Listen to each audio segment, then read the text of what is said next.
The sun had barely risen when Jack, the oldest foreman at Horizon Ranch, realized something was wrong. The silence in the main stable was unsettling. Black Beauty, the majestic black stallion that was the pride of the property, wasn't in his stall. The horse, valued in the millions and winner of countless competitions, had simply vanished during the night. With trembling hands, Jack picked up the phone to make the call that would change the course of many lives.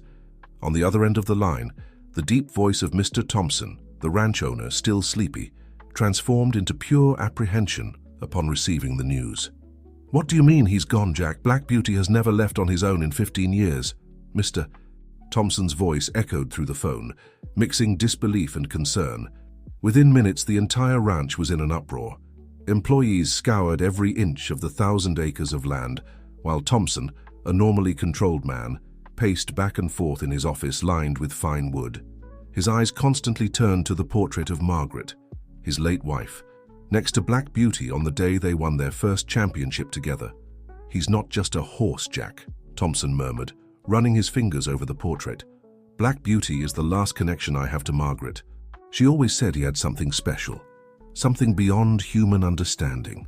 As the search intensified on the ranch miles away, at Mercy General Hospital in Philadelphia, Mrs. Sarah Wilson faced her own battle.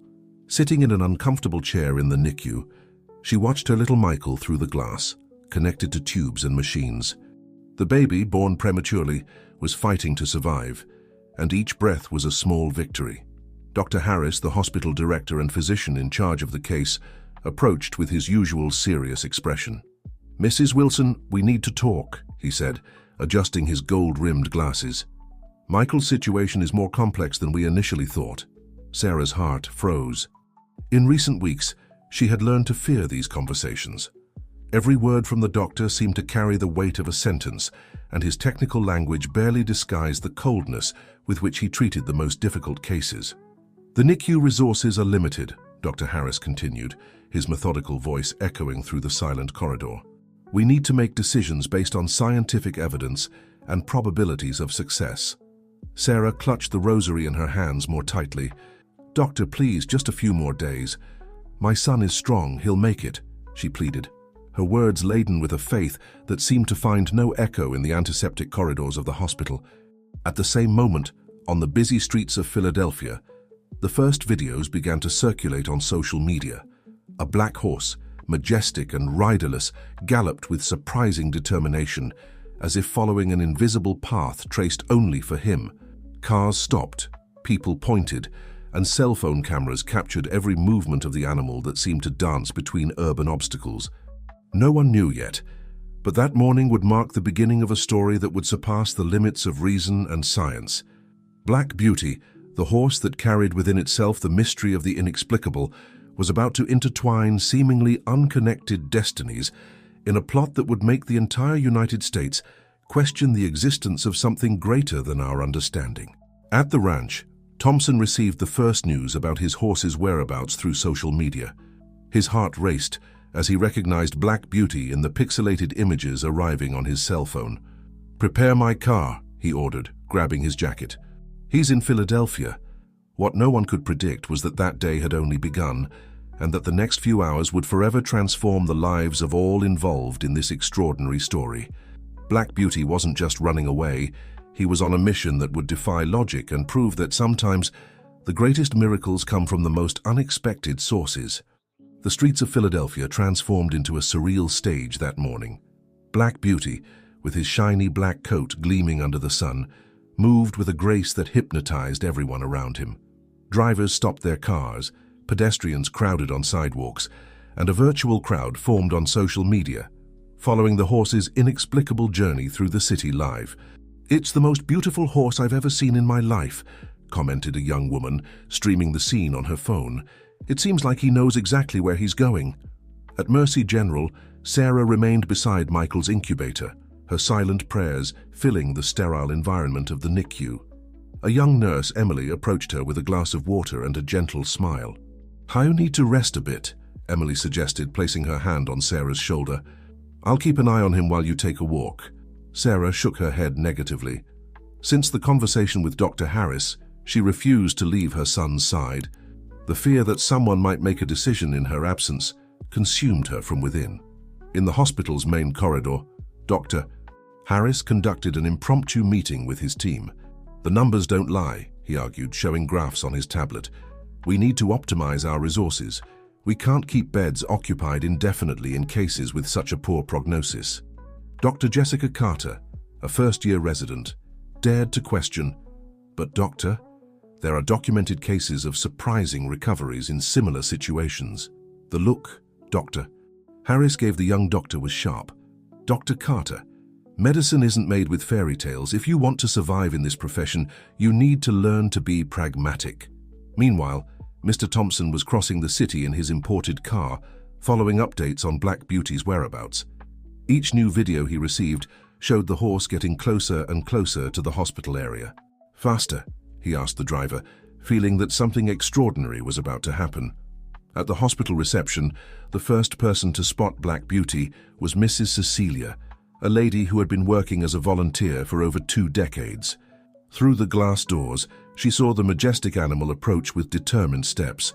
"Good Lord!" she exclaimed, dropping her clipboard. The sound of Black Beauty's hooves on the hospital's marble floor echoed through the corridors, creating a surreal symphony that made everyone stop what they were doing. The hospital security guards, caught by surprise, didn't know how to react. Black Beauty emanated an aura of serenity so powerful that no one dared to approach to stop him. The animal moved through the corridors as if it knew the way, its majestic presence silencing even the most skeptical. On the 4th floor, Emily was changing the sheets of an empty crib when she heard the neigh. Through the corridor window, she saw the crowd forming at the hospital entrance, all with cell phones pointed upwards, recording something extraordinary. "Doctor," Harris interrupted his meeting upon hearing the commotion. "What nonsense is this?" he vociferated, marching towards the corridor. His face paled when he saw Black Beauty climbing the stairs with supernatural determination. At the same instant, Michael, who had been stable for hours, began to show changes in his vital signs. The monitors started emitting different sounds, drawing the attention of Sarah and the medical team. "Something's happening," Emily whispered, watching the numbers on the monitors change inexplicably. Black Beauty reached the NICU floor exactly when Mr. Thompson managed to enter the hospital. The businessman, breathless after running up the stairs, stopped in shock upon seeing his horse standing in front of the NICU door, as if waiting for something. The neigh that Black Beauty emitted at that moment wasn't just a sound. It was a call that reverberated through the souls of all present. And in that magical instant, as the morning sun streamed through the hospital windows, creating a golden halo around the animal, something extraordinary began to happen inside the NICU. The silence that followed Black Beauty's neigh was broken by the sound of the NICU equipment. The monitors connected to Michael began to register significant changes, numbers that left the medical team perplexed. Emily, the nurse, was the first to notice that something extraordinary was happening. "Dr. Carter, you need to see this," called Emily, her eyes fixed on the monitors. "The oxygen levels are rising on their own." Dr. Carter ran to the bedside, adjusting her glasses to make sure of what she was seeing. The numbers weren't just improving, but reaching levels that seemed impossible just a few hours ago. Sarah, kneeling beside the incubator, cried silently, her prayers now mixed with tears of hope. Outside the NICU, Black Beauty remained motionless, his deep eyes fixed in the direction of little Michael, as if he could see through the walls. Mr. Thompson, still catching his breath from the run, observed his horse with a mixture of amazement and recognition. It was the same look that Margaret used to describe years ago when she insisted that Black Beauty had a special gift. "This is complete nonsense," shouted Dr. Harris, emerging from the elevator with his impeccable white coat. "Who allowed an animal into the hospital? This is against all safety protocols." But his words were interrupted by a cry of surprise coming from inside the NICU. Dr. Carter came running out into the corridor, her face lit up with an expression of astonishment. "Dr. Harris, the baby, Michael is responding in a way we've never seen before." The news began to spread through the hospital corridors like a whisper that grew into a chorus of amazement and admiration. Staff, patients, and visitors crowded in the corridors, all wanting to witness what was happening. On social media, Videos of the mysterious horse that invaded the hospital multiplied exponentially. Journalists began to arrive, their cameras capturing every moment of the extraordinary event unfolding. "It's as if he knew," murmured Mr. Thompson, approaching Black Beauty with reverence. "Margaret always said he could sense things we couldn't." Dr. Harris, confronted with data that defied his scientific understanding, tried to maintain his professional posture. "There must be a logical explanation for this," he insisted, frantically leafing through the medical records. "Coincidences happen." But Emily, who had worked in the NICU for years, knew she was witnessing something beyond science. She approached Sarah, who continued her silent vigil. "In all my years of profession, I've never seen anything like this," she confessed, holding the distressed mother's hand. Mr. Thompson's cell phone rang. It was Jack, the foreman, wanting to know if they had found Black Beauty. "Yes, we found him, Jack," Thompson answered, his voice choked with emotion. "And I think I now understand why Margaret always insisted he was special." Carter, after performing a new battery of tests on Michael, couldn't contain her excitement. The results showed an improvement that, according to all known medical parameters, would be impossible in such a short time. "His lungs are responding in an impressive way," she explained to the team. "It's as if something had awakened his immune system in a way we've never seen before." Meanwhile, Black Beauty remained in his silent vigil, his majestic presence transforming the hospital corridor into an almost sacred place. People passing by felt something different in the air, as if they were witnessing a unique moment in history. The news began to spread throughout the city. Reporters jostled at the hospital entrance, all wanting to be the first to tell the story of the mysterious horse that seemed to have provoked a medical miracle. On social media, the hashtag "From Black Beauty Miracle" was already gaining traction. The morning advanced, and Mercy General Hospital had become the epicenter of a phenomenon that no one could explain. Reporters from all over the country began to arrive, transforming the sidewalk in front of the building into a forest of microphones and cameras. The story of the horse that invaded the hospital and the mysterious recovery of the baby was already circulating in all newscasts. "It's a circus," protested Dr. Harris in his office, watching through the window the growing commotion. "They're turning a hospital into a carnival sideshow." Dr. Carter, who had just come out of another evaluation of Michael, entered the room without knocking. Her face showed a mixture of excitement and professional challenge. "Dr. Harris, the new tests are in. You need to see this." The results were impressive. In just a few hours, Michael's lungs had developed a strength that had seemed impossible before. His heartbeats were more regular, and his response to stimuli had improved significantly. In the corridor, Black Beauty remained in his position, like a silent guardian. Mr. Thompson, seated on a nearby bench, observed the people passing by, many of them stopping to take photos or simply contemplate the majestic animal. "You know," he said to Emily, who was taking a break from her shift, "Margaret used to say that Black Beauty had a special sensitivity to suffering. She would take him to visit children in vulnerable situations, and he always knew exactly how to behave with each of them." Emily smiled, remembering the stories her grandmother used to tell about animals with special gifts. "Sometimes science can't explain everything," she replied, observing how the horse kept his eyes fixed in the direction of the nursery. At the hospital reception, a young journalist managed to dodge security and make her way up to the NICU floor. Her name was Rebecca, and something in her eyes showed that she was looking for more than just a sensationalist story. "Please," she approached Mr. Thompson, "I'm not here to create speculation. I want to understand the true story behind all this." Thompson studied the journalist's face for a moment before responding. There was something in the sincerity of her gaze that made him trust her. "Sit down here," he invited. "I'll tell you about Margaret and how Black Beauty came into our lives." Meanwhile, Dr. Harris was calling an emergency meeting with the hospital board. "We can't allow this situation to continue," he argued, gesturing nervously. "Imagine the lawsuits we could face for allowing an animal inside a NICU." But his concern seemed more personal than professional. In his drawer, a brown envelope held documents he preferred to remain hidden, records of questionable decisions about the distribution of hospital resources. Sarah, oblivious to all the external commotion, continued her vigil beside Michael.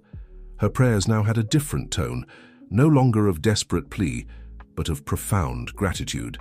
"He's stronger," explained Dr. Carter, showing the new tests to the mother.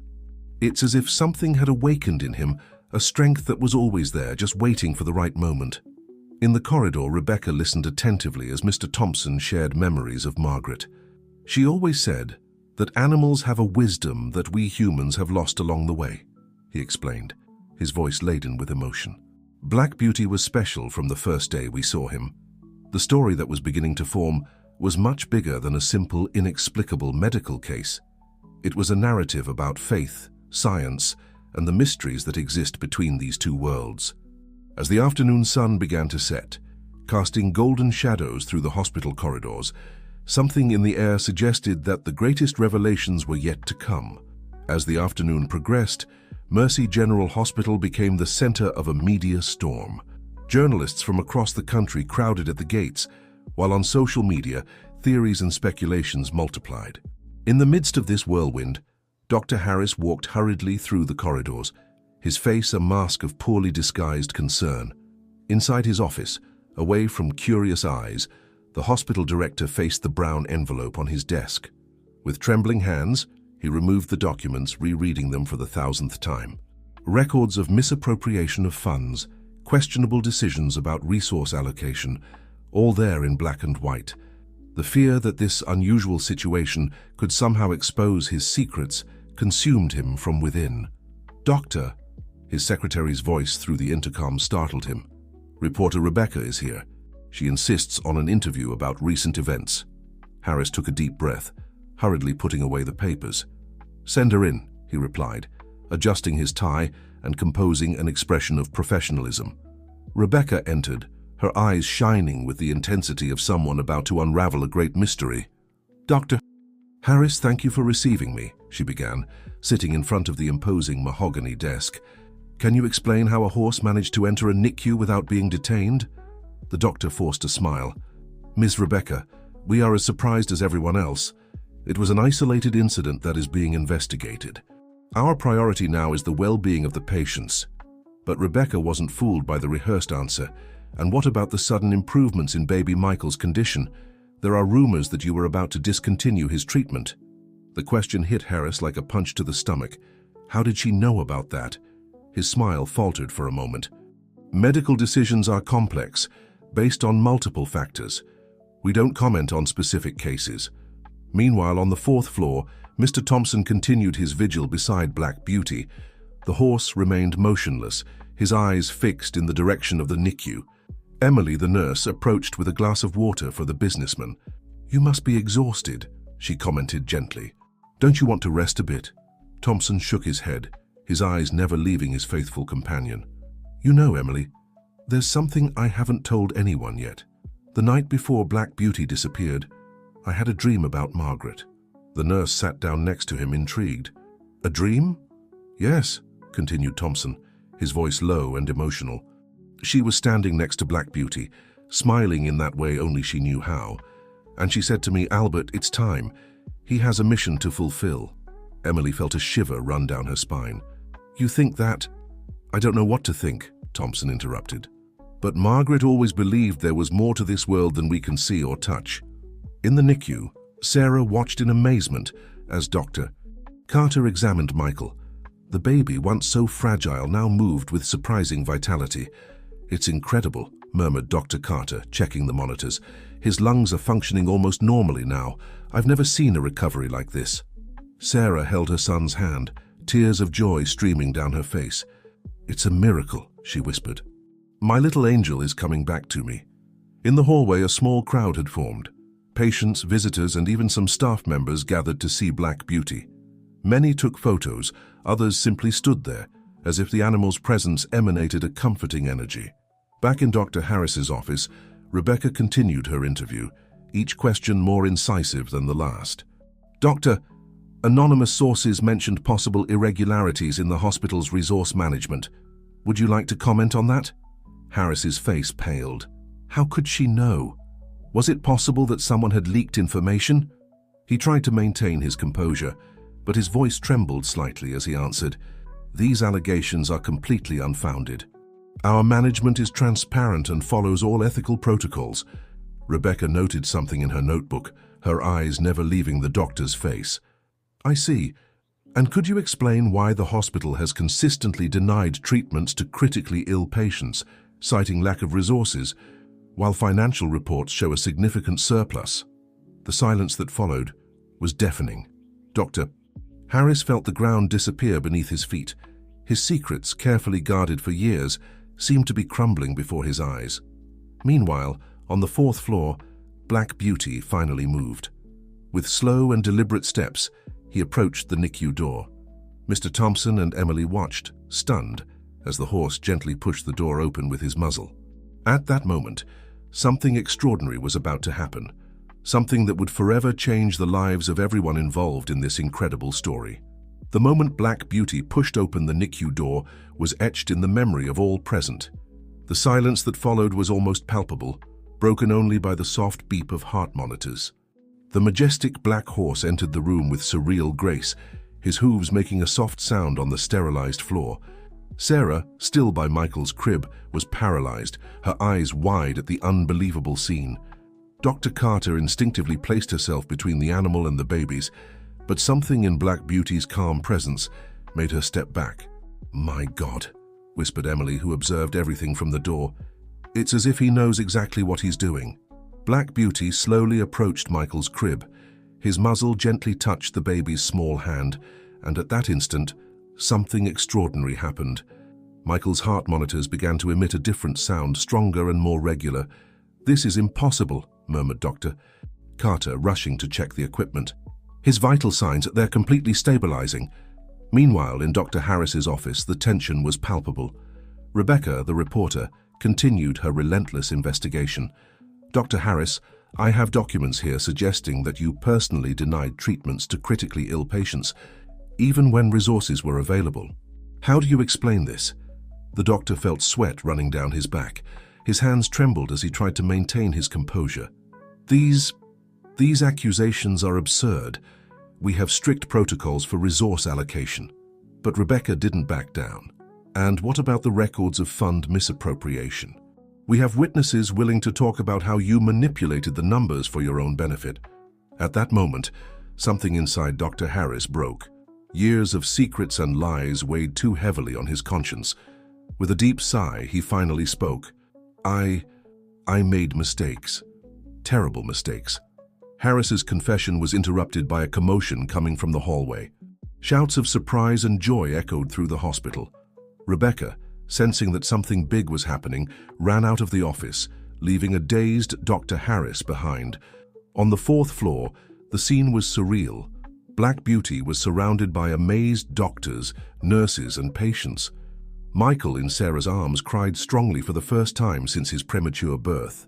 "It's a miracle," someone in the crowd exclaimed. "The horse healed the baby." Mr. Thompson, with tears in his eyes, approached Black Beauty. "You fulfilled your mission, my friend," he whispered, stroking the animal's neck. "Margaret would be so proud." Rebecca arrived breathless, her journalistic instinct on high alert. She began asking questions, taking photos, trying to capture every detail of that extraordinary moment. Dr. Carter, still stunned by Michael's test results, tried to explain the inexplicable to the reporters who were beginning to gather. "There are no medical precedents for this. It's as if the horse had awakened something in the baby's body that our medicine couldn't reach." As the news spread like wildfire, Dr. Harris watched everything from afar, a mixture of astonishment and shame on his face. He knew that his career, built on lies and unbridled ambition, was about to crumble, but surprisingly he felt relieved. Black Beauty, oblivious to the tumult around him, remained calm and majestic. His eyes, deep and wise, seemed to say that his mission was just beginning. Michael's miracle was just the first chapter of a story that would forever change the lives of everyone in that hospital. In the days that followed Michael's miracle, Mercy General Hospital became the epicenter of a revolution. The story of the horse that healed a baby on the brink of death spread across the country, attracting the attention of doctors, scientists, and the curious from all over the world. Black Beauty, now an unlikely celebrity, remained at the hospital, his presence transforming the once cold and impersonal corridors into a place of hope and healing. Patients reported inexplicable improvements after brief encounters with the animal, and the general atmosphere of the hospital changed drastically. Mr. Thompson, visibly moved by the events, decided to take an action that surprised everyone. In a hastily organized press conference, he announced, "In memory of my beloved Margaret, and inspired by Black Beauty's extraordinary gift, I am donating half of my fortune to create a center for alternative therapy research right here in this hospital." The news was received with applause and tears of emotion. Rebecca, who had become the official journalist of this incredible story, was the first to ask questions. "Mr. Thompson, do you really believe that animals can have healing powers?" The businessman smiled, a glimmer of wisdom in his eyes. "My dear, what I've seen in the last few days has made me realize that there's much more between heaven and earth than our vain philosophy can explain. Black Beauty isn't just a horse. He's a messenger of something greater, something Margaret always understood." Meanwhile, in the NICU, Michael continued to surprise the medical team with his miraculous recovery. Sarah, radiant with happiness, couldn't stop thanking everyone who passed by. "My son is living proof that miracles happen," she said, cradling the now healthy baby in her arms. Dr. Carter, the young doctor who had witnessed the entire transformation, found herself in a professional and philosophical dilemma.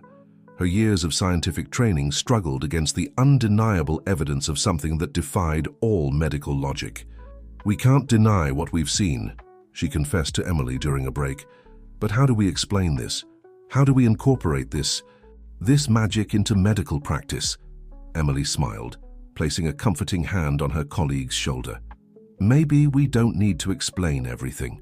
Sometimes accepting the mystery is as important as seeking answers." Dr. Harris's fall was quick and dramatic. After his confession to Rebecca, a formal investigation was opened, revealing years of mismanagement and ethical deviations. Surprisingly, instead of fighting against the accusations, Harris decided to cooperate fully. "I spent years believing that the end justified the means," he declared in a public statement. "But I saw something in the last few days that changed everything. So I'm ready to face the consequences of my actions and, if possible, work to correct the mistakes I made." Harris's transformation shocked many, but for those who had witnessed recent events, it seemed just another of the miracles that were unfolding. The hospital, once known for its bureaucratic coldness, became a symbol of hope and renewal. Volunteers arrived from everywhere, offering help and comfort to patients. Artists painted colorful murals on the walls, transforming the sterile environment into a welcoming and vibrant space.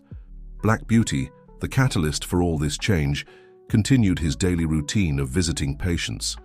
Mr. Thompson, a faithful companion, accompanied him, sharing stories of Margaret and the transformative power of love and compassion. As the sun set on that memorable day, casting a golden glow over the hospital, a sense of magic hung in the air. The story of Black Beauty and Michael had touched something deep in people's hearts, reminding everyone that sometimes the greatest miracles come from the most unexpected sources. And so, in that hospital on the outskirts of Philadelphia, a new era began.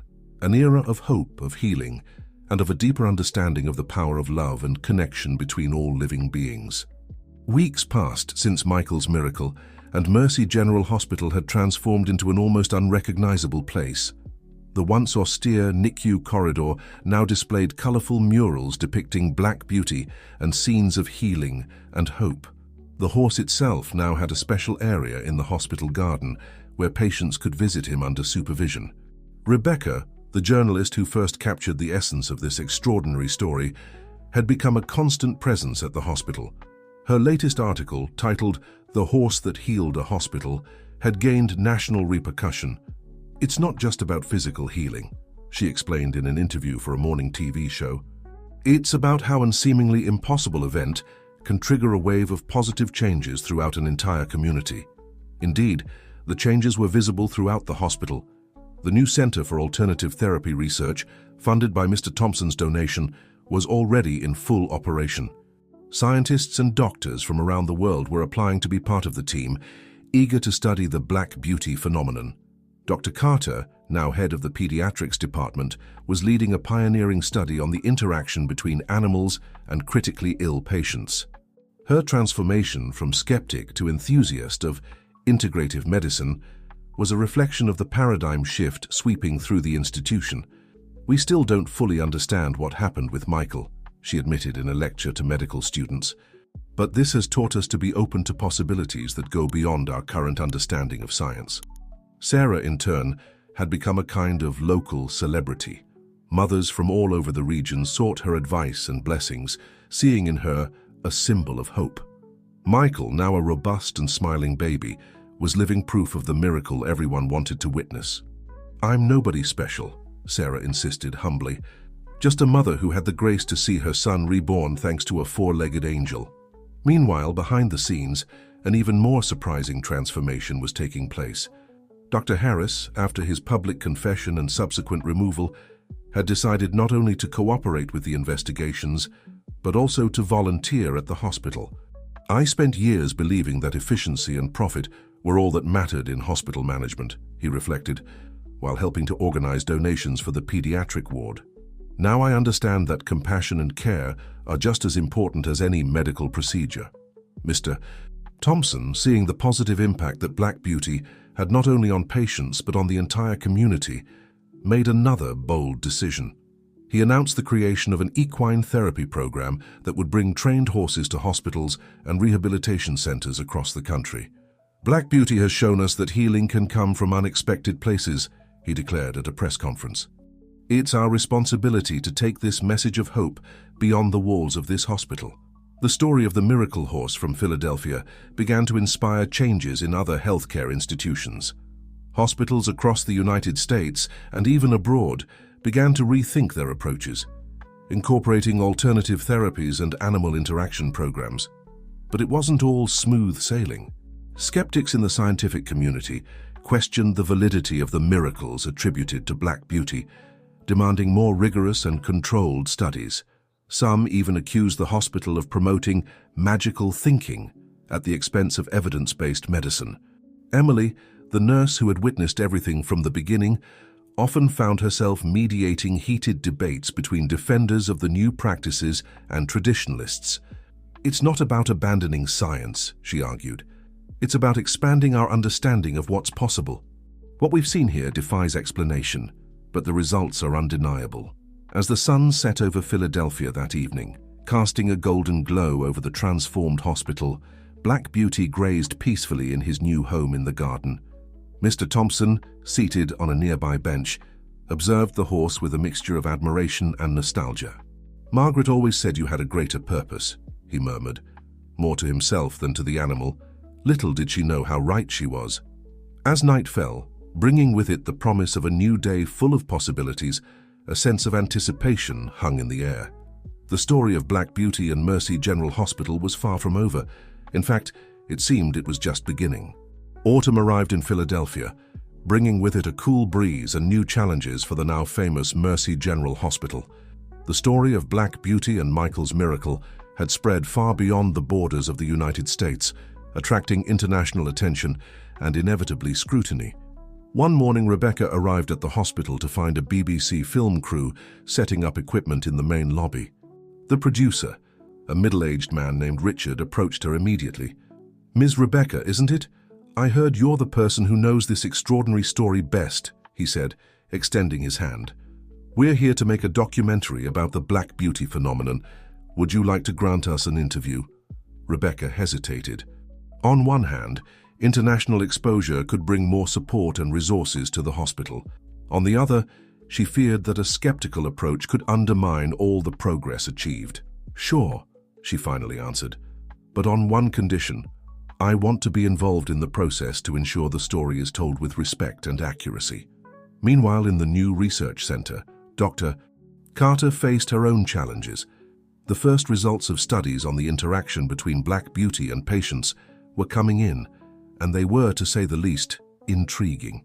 "Look at this," she said to Emily, pointing to a graph on her computer. "Patients' cortisol levels drop significantly after sessions with Black Beauty, but there's something more, something we can't quantify." Emily leaned in for a better look. "Maybe not everything can be measured with our current instruments," she suggested.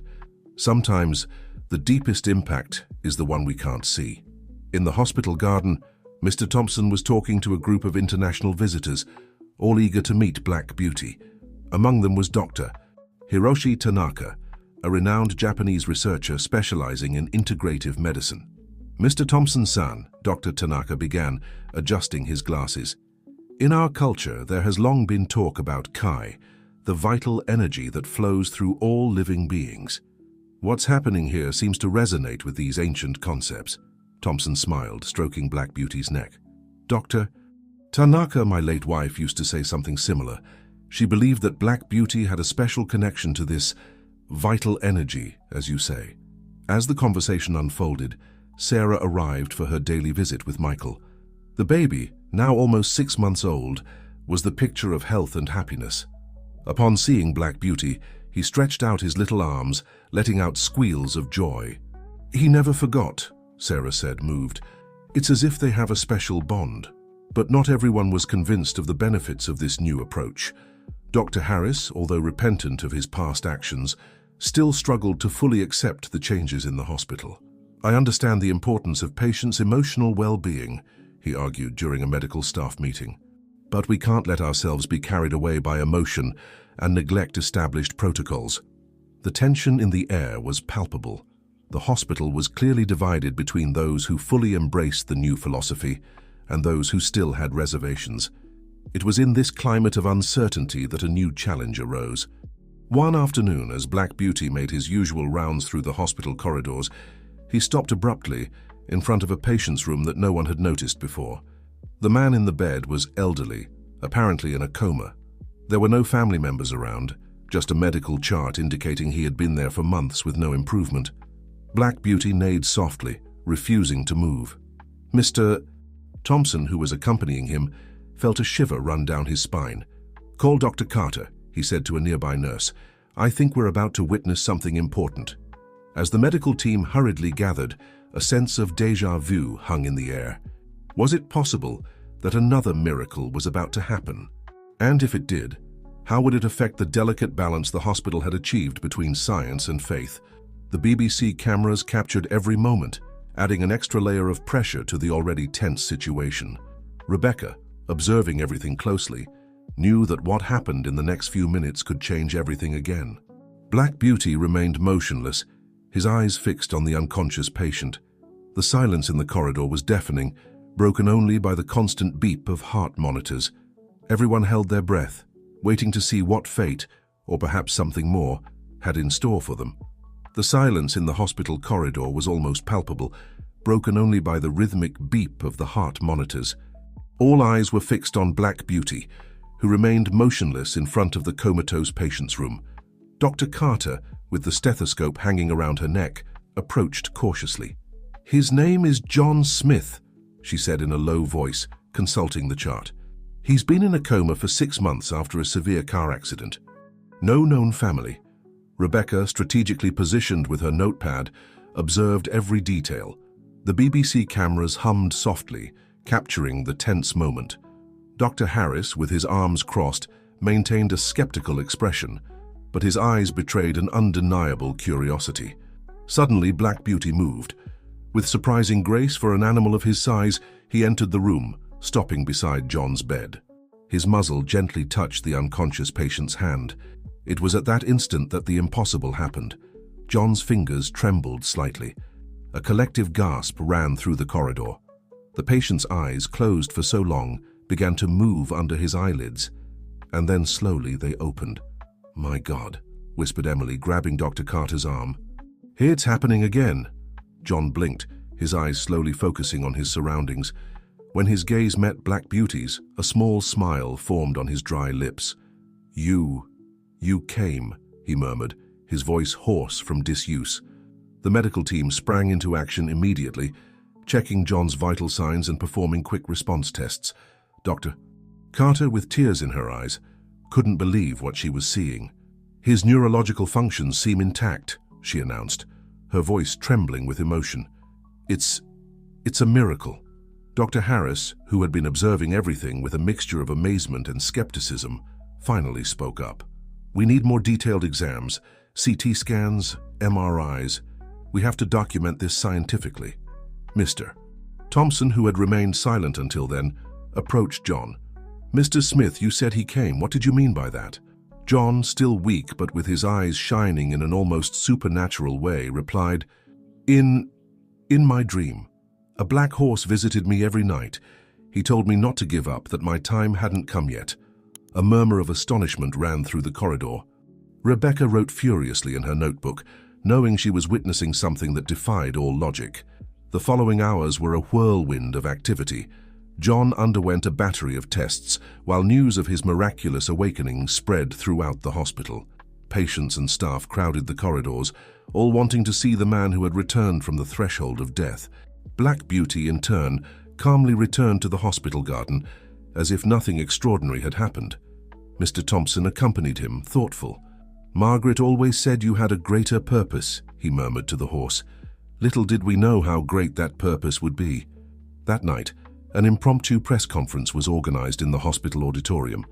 Journalists from around the world crowded in, eager for details. Dr. Carter, chosen as the official spokesperson, faced the cameras with a mixture of scientific excitement and reverence. "What we witness today defies our current understanding of medicine," she began. "Mr. Smith not only woke up from a deep coma, but demonstrates cognitive functions that, by all known medical standards, should have been irreparably damaged." The questions came in a flurry. How was this possible? Was there a scientific explanation? Was the hospital promoting charlatanism? It was Dr. Harris who surprised everyone by taking the microphone. "As scientists, our duty is to question and investigate," he said, his voice firm. "But we must also be open to possibilities that go beyond our current understanding. What I saw today made me rethink many things." As the conference continued, Rebecca quietly slipped away, heading to the garden. There she found Sarah sitting on a bench, Michael sleeping peacefully in her arms. Black Beauty grazed calmly near them. "How do you deal with all this?" Rebecca asked, sitting down next to Sarah. The woman smiled, looking lovingly at her son. "With gratitude," she answered simply. "Every day is a miracle, Rebecca. Some are just more obvious than others." That night, as the full moon bathed the hospital in its silvery light, a sense of change hung in the air. John Smith's awakening wasn't just the return of a man to life, but the beginning of a new era for everyone there. An era where science and mystery, reason and faith walked hand in hand, challenging limits and redefining the possible. And at the center of it all, grazing serenely under the moonlight, was Black Beauty, the horse that continued to change destinies and remind everyone that the greatest miracles often come from the most unexpected sources. The weeks that followed John Smith's miraculous awakening were a whirlwind of activities and emotions at Mercy General Hospital. The news spread like wildfire, crossing borders and attracting global attention. What was once a local story of hope had transformed into a worldwide phenomenon. Rebecca, now internationally recognized as the journalist who first documented the Black Beauty miracles, found herself at the center of a media hurricane. Her phone wouldn't stop ringing with interview requests from major television networks and prestigious newspapers. One morning, while having her coffee in the hospital cafeteria, she was approached by Richard, the BBC producer. "Rebecca, the documentary is ready," he announced, handing her a flash drive. "We'd like you to be the first to see it, before the world premiere next week." The journalist took the device with a mixture of anxiety and expectation. "I hope you've captured the essence of what's happening here," she said. "It's not just about miraculous cures, it's about a fundamental change in how we view health and healing."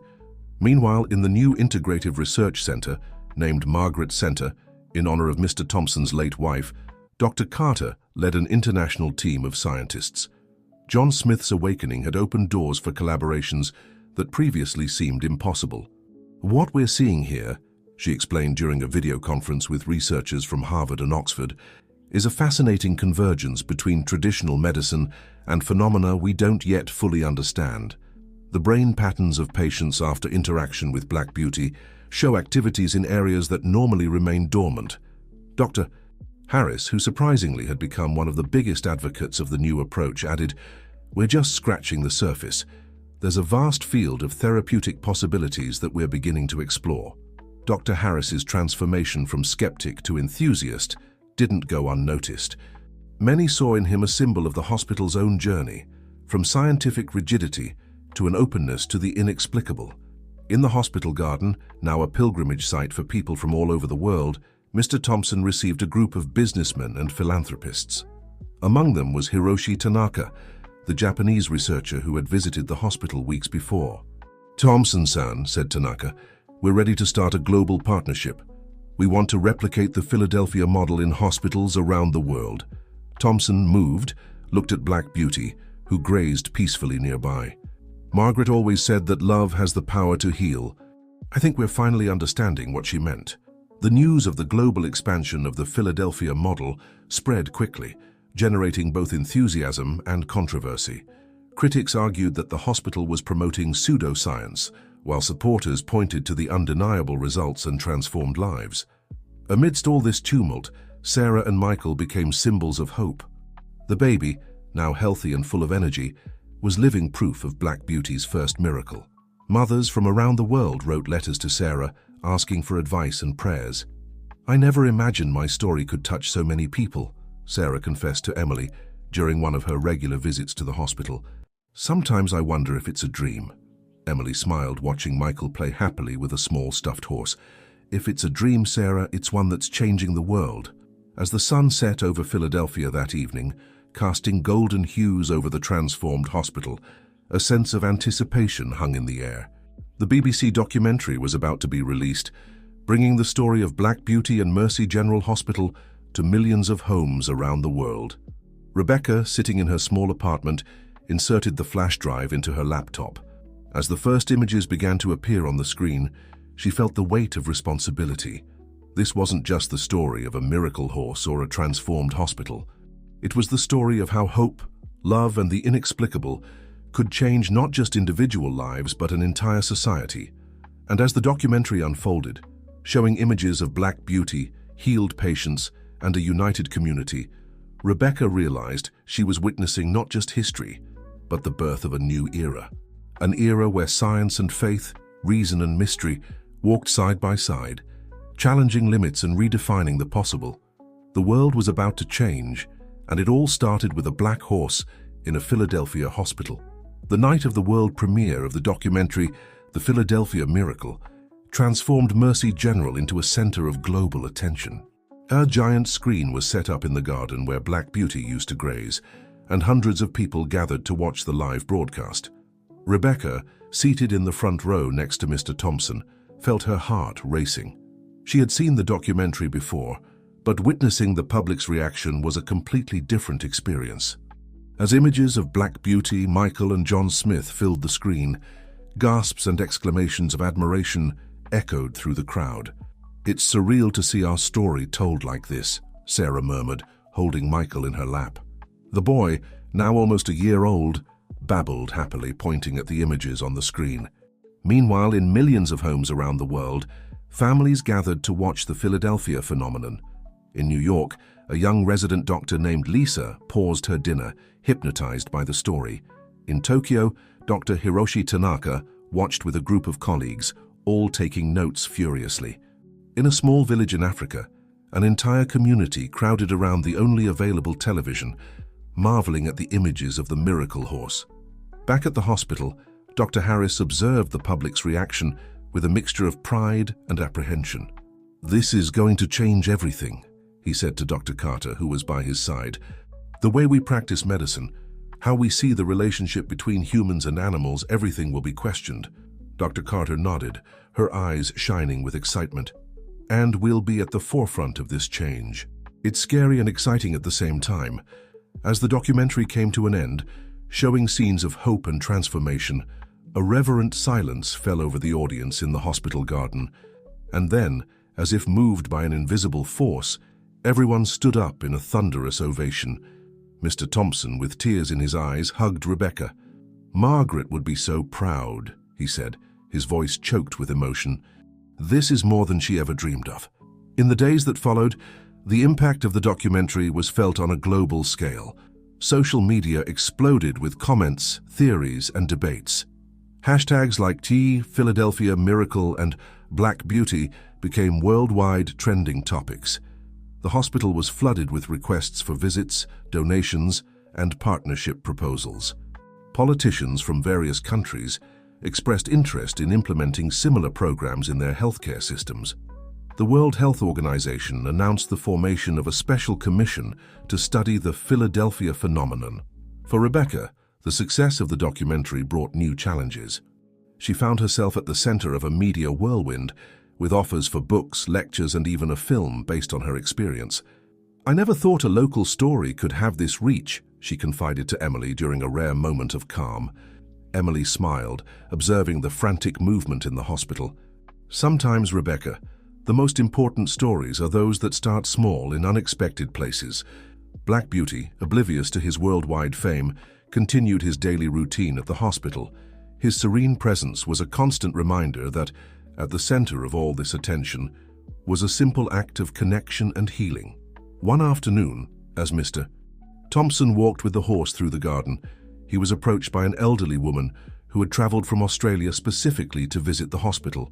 "Sir," she said, tears in her eyes, "I watched the documentary and felt I needed to come. There's something special happening here, something the world desperately needs." Thompson smiled, stroking Black Beauty's neck. "My wife used to say that love is the most powerful force in the universe. I think we're just beginning to understand what that really means." As the sun set over Philadelphia, casting golden shadows over the transformed hospital, a sense of infinite possibility hung in the air. The world had watched, marveled, and now was responding. The story of Black Beauty, which began in a small hospital in Philadelphia, was about to start a new chapter, one that promised to transform the way humanity understood health, healing, and the profound connection between all forms of life. And at the center of it all, grazing serenely under the orange sky, was Black Beauty, the horse that had touched hearts and minds around the globe, reminding everyone that the greatest miracles often come from the most unexpected sources. The weeks following the world premiere of the documentary The Philadelphia Miracle brought an avalanche of changes to Mercy General Hospital and everyone involved in Black Beauty's story.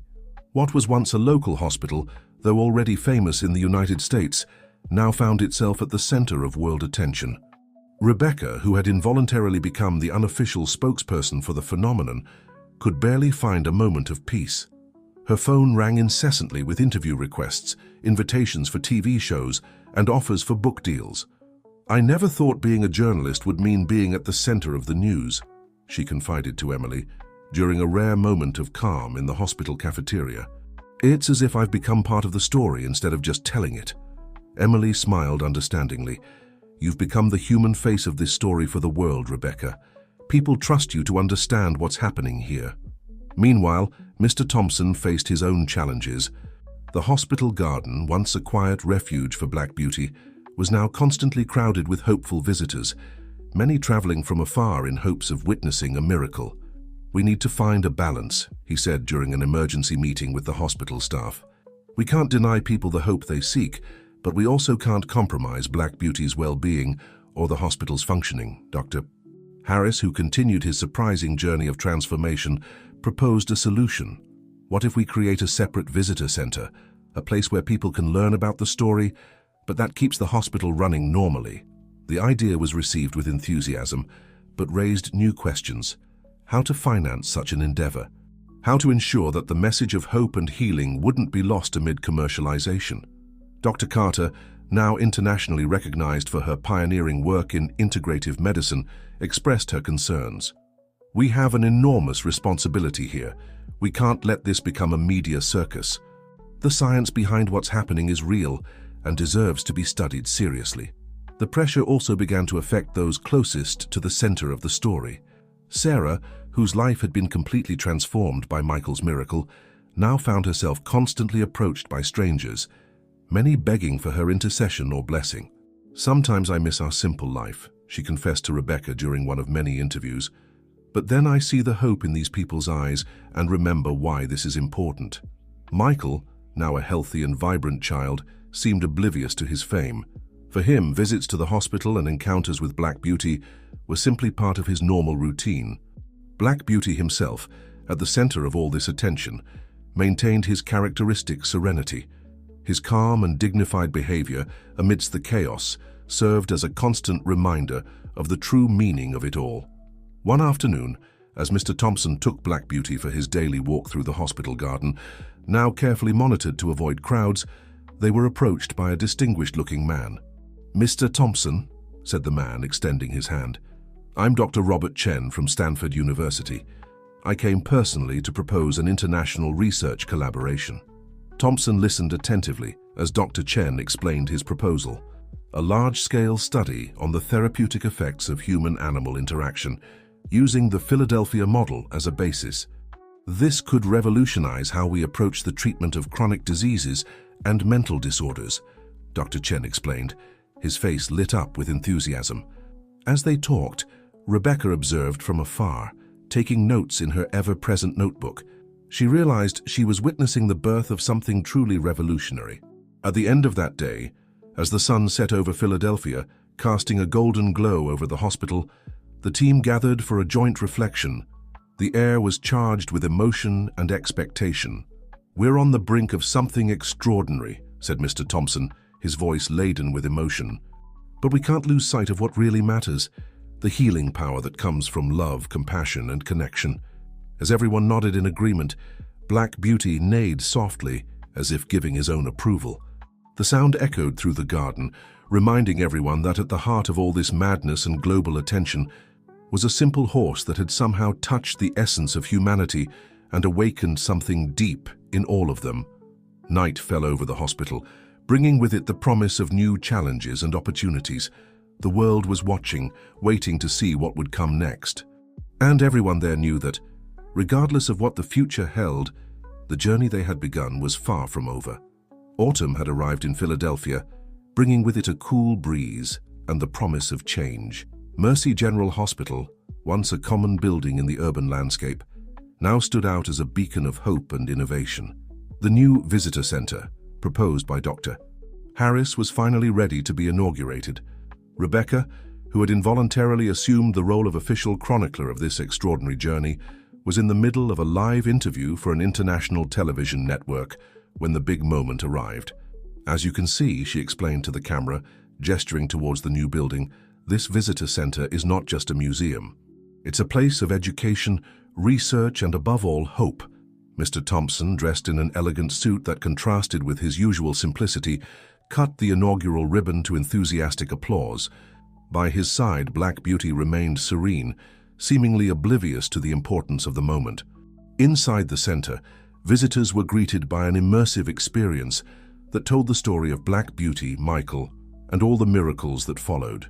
Holograms, interactive screens, and even a virtual reality simulator that allowed people to interact with a digital version of Black Beauty enchanted those present.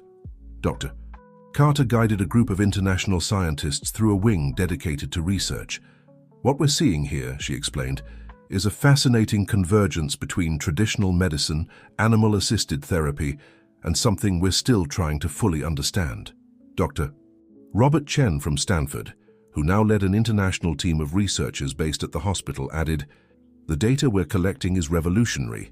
We're observing significant changes in brain patterns and immune response of patients after interaction with Black Beauty." Meanwhile, in the hospital garden, now carefully designed to accommodate visitors without disturbing patients, Sarah conducted a support group for parents of children with chronic illnesses.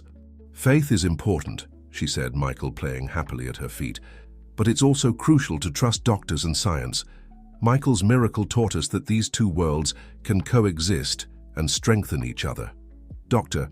Harris, whose transformation from skeptic to passionate advocate of the integrative approach still surprised many, was busy with a video conference with health ministers from various countries. "The Philadelphia model isn't just about a miracle horse," he explained with conviction.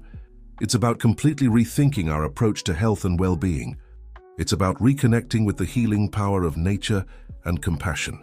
Late in the afternoon, when most visitors had already left, Rebecca found a moment of quietude in the garden. Sitting on a bench, observing Black Beauty grazing peacefully, she reflected on the incredible journey she had documented. Mr. Thompson joined her, a tired but satisfied smile on his face. "You know, Rebecca," he said, "when all this started, I feared we might lose the essence of what made Black Beauty special. But looking around now, I see that his spirit has spread, touching more lives than we ever imagined possible."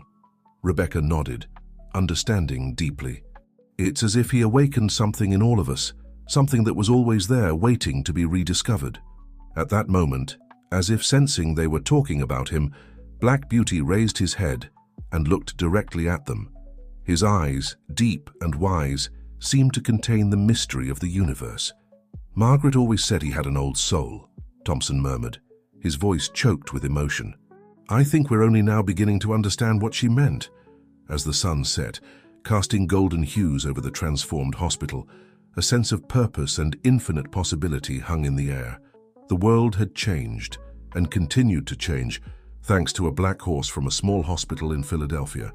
And so as night gently fell over the city, bringing with it the promise of a new dawn, everyone there knew they were living not just an extraordinary story, but the beginning of a new era. An era where science and faith, reason and mystery walked side by side, redefining the limits of the possible and reminding everyone that the greatest miracles often come from the most unexpected sources. A year had passed since the inauguration of the visitor center, and the impact of the Black Beauty phenomenon continued to expand in ways no one could have predicted. Mercy General Hospital, once a common local institution, was now recognized worldwide as an epicenter of innovation in integrative health. Rebecca, seated in her new office overlooking the garden where Black Beauty used to graze, leafed through the pages of her newly published book, The Four-Legged Miracle. The book, which narrated the entire journey from Black Beauty's disappearance to the global transformations that followed, had become an international bestseller. "It still seems surreal," she said to Emily, who had stopped by for a visit. "Sometimes I wonder if I'll wake up one day and find out it was all a dream." Emily smiled, her eyes shining with the wisdom acquired over these intense months. "If it's a dream, Rebecca, it's one that changed the world for the better." In the hospital's new auditorium, Dr. Carter conducted an international conference on advances in integrative therapy research. Renowned scientists from around the world presented studies that corroborated the beneficial effects observed in Philadelphia.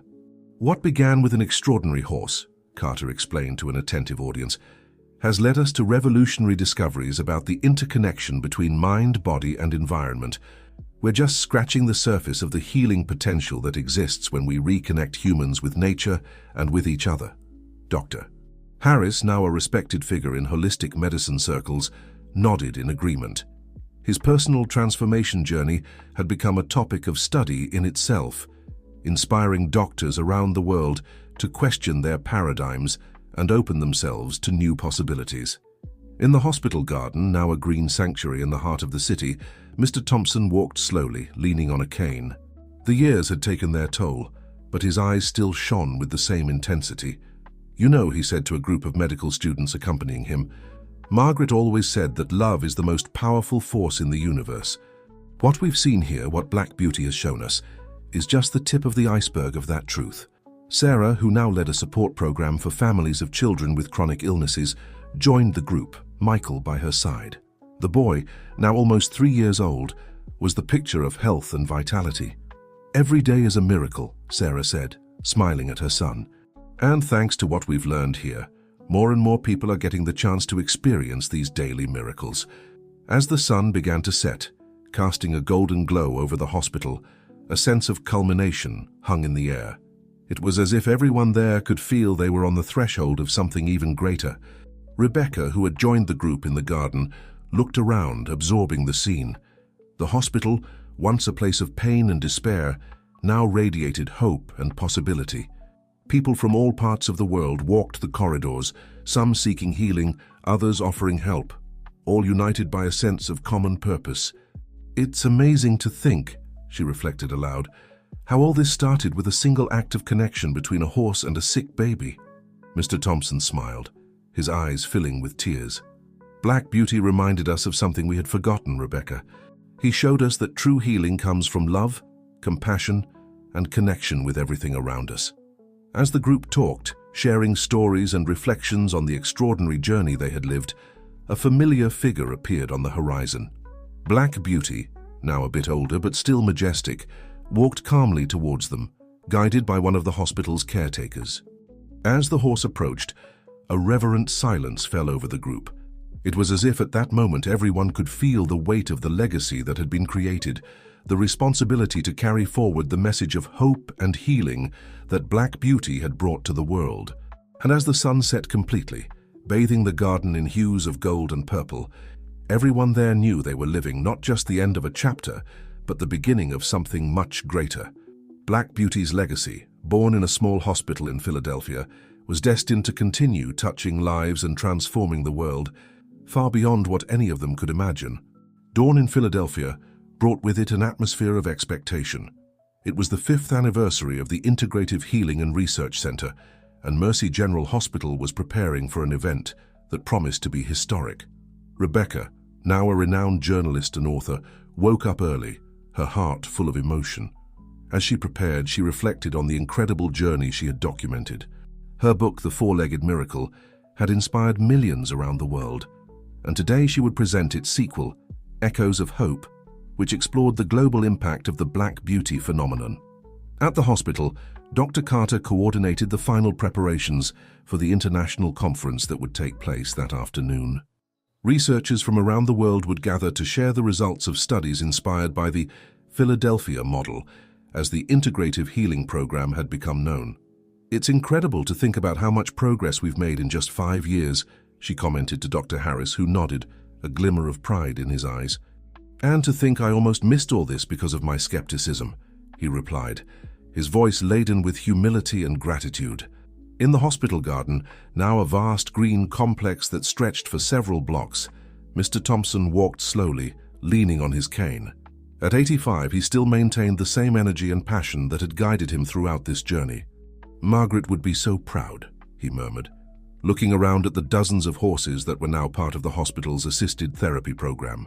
Sarah arrived with Michael, now a vibrant 7-year-old boy. The child immediately ran to hug Mr. Thompson, his laughter echoing through the garden. "Grandpa Thompson," he exclaimed, using the affectionate nickname he had given to the man who had become like a grandfather to him. "Where's Black Beauty?" Thompson smiled, ruffling the boy's hair. "He's resting, my young friend, but I'm sure he'll be happy to see you later." As the day progressed, the hospital filled with visitors from around the world. Healed patients, inspired doctors, curious researchers, all gathered to celebrate the legacy of an extraordinary horse and the transformation it had triggered. The afternoon conference was a resounding success. Dr. Carter presented data showing a significant reduction in mortality rates and an improvement in the quality of life of patients in hospitals that had adopted the Philadelphia model. Dr. Harris spoke emotionally about the importance of keeping an open mind to new possibilities in medicine, but the most anticipated moment of the day was yet to come. At sunset, everyone gathered in the large open-air amphitheater that had been built in the heart of the garden. Rebecca took the stage, her new book in hand, ready to give the inaugural reading. 5 years ago, she began, her voice echoing through the silent space, a horse named Black Beauty reminded us of a fundamental truth, that love, compassion, and connection are the most powerful healing forces that exist. As she spoke, a familiar figure emerged from the twilight of the garden. Black Beauty, now an elderly but still majestic horse, walked slowly towards the stage, gently guided by Mr. Thompson. A collective gasp ran through the crowd. Many there had never seen the legendary horse in person. Michael, seated in the front row with Sarah, stood up, his eyes shining with emotion. Black Beauty stopped, turning his head towards the boy. For a moment, it seemed as if time had stopped, as if the circle started so many years ago was finally complete. Rebecca, moved, continued her reading, narrating not just Black Beauty's story, but the journey of transformation of everyone present there. She spoke about hope, about the power of connection, and about how a single act of love can trigger waves of change that spread throughout the world. When she finished, there wasn't a dry eye in the amphitheater. Black Beauty, as if understanding the significance of the moment, neighed softly, the sound echoing in the night like a blessing. Mr. Thompson, with tears in his eyes, took the microphone. "Today," he said, his voice choked with emotion, "we celebrate not just the past, we celebrate the future we're building together. A future where healing goes beyond medications, where compassion is as important as science, and where we never forget the transformative power of love." As night fell over Philadelphia, the stars seemed to shine with a special intensity. In the hospital garden, now a beacon of hope for the world, People from all backgrounds gathered, sharing stories, dreams, and the promise of a better tomorrow. And at the center of it all, grazing serenely under the starry sky, was Black Beauty, the horse that had touched the heart of humanity and reminded us of our innate capacity to love, heal, and transform the world, one miracle at a time. Dear listeners, we hope that the extraordinary journey of Black Beauty and all those whose lives he touched has inspired and moved you. This story reminds us of the transformative power of love, compassion, and connection in our lives. If you felt touched by this narrative, don't forget to subscribe to our channel and give this video a like. Share your thoughts and experiences in the comments below. Who knows, you might also have a story of hope and healing to tell. Together, we can continue spreading the message that the greatest miracles often come from the most unexpected sources. Until the next story, and remember, love always heals.